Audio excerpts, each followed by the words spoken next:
Welcome to your Daily Dose. My name is Robert. My pal Susan. We are with you today on I think, a momentous day in some ways. At least that's how I'm feeling. We're doing something different, and not with the dose necessarily. Although we'll see. You never know. It may end You up never different. know. Um, we're taking a look at a documentary today called Stutz, and for those who haven't seen it, highly recommend it. It's on Netflix. Jonah Hill and his therapist, Dr. Phil Stutz. What's important about this to you? Because we're doing this as a group online, and a large group coming to talk about it. Why is it important to you? I love this concept. It's a little bit like a book group discussion of a book that we all loved, but it's a movie group discussion, I guess. But it's more than a movie. My goodness, it's a documentary. It's mostly black and white, and it was so real, Robert. The relationship between the two of them, the respect, the things I learned listening to actually both of them. Mhm. Um, a lot of things are lessons for me in my life, as can Yeah. be applied to my life and to things I care about. And I love the opportunity to talk to other people, like minded people, about that. I'm so glad you thought of doing this and set it up. Yeah, me too. And thank you for saying yes and to it and building it in this gorgeous sheet of questions and thoughts you put into it. It's very well constructed. I've been kind of meditating on it a bit and adding some things to it. One of the things that comes up in Stutz that I think is fundamentally and foundationally important is, the idea of therapy not as a one-way device. And that speaks to a higher order of communication as human beings. The idea as therapy has been put forward for the last, 100 years or so, it's been in existence basically going back to the Freud type days, is the idea of the scientist, observing. It's a live microscope, right? Above, literally a person lying down, Yeah. right? At one point. Was at one point, right. But certainly top down, Yeah. over. Yeah.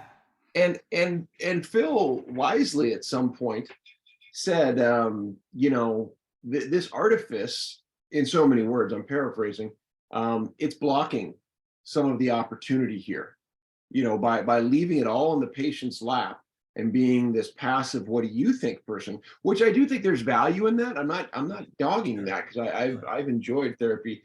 At the same time, I think where I've evolved to just as a person from a communication standpoint and how I think about things and how we interconnect, it's much more valuable if we can both be vulnerable.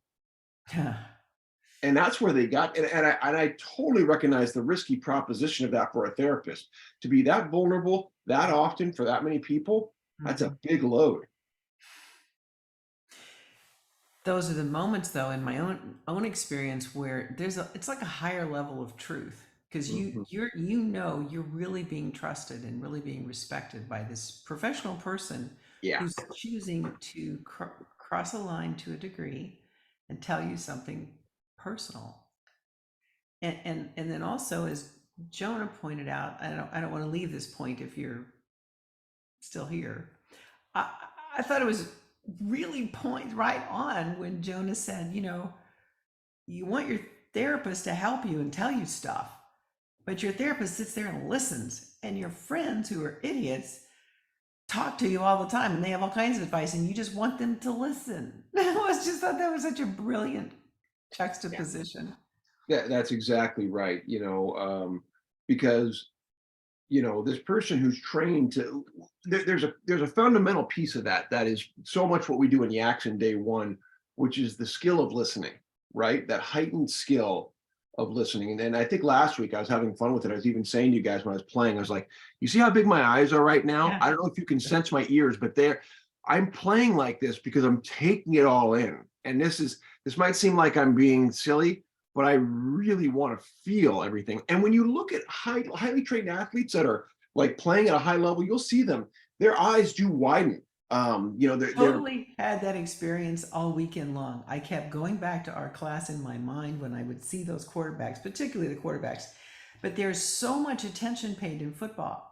I was thinking I could write an article about eyes, things they talk, the quarterbacks looking this way, knowing he's going to throw it that way. Everybody's following his eyes. How do Right. they do that from the other end of the field? And I was seeing runners looking down as they approached the sidelines to make sure their feet stayed in. Right. And I really did. I hearkened back to our conversation about that and also about the ears. And I saw it. And you could just, you're right. You're right. Yeah. It's opening ourselves up on that level. And we'll pursue more of this in your next daily dose.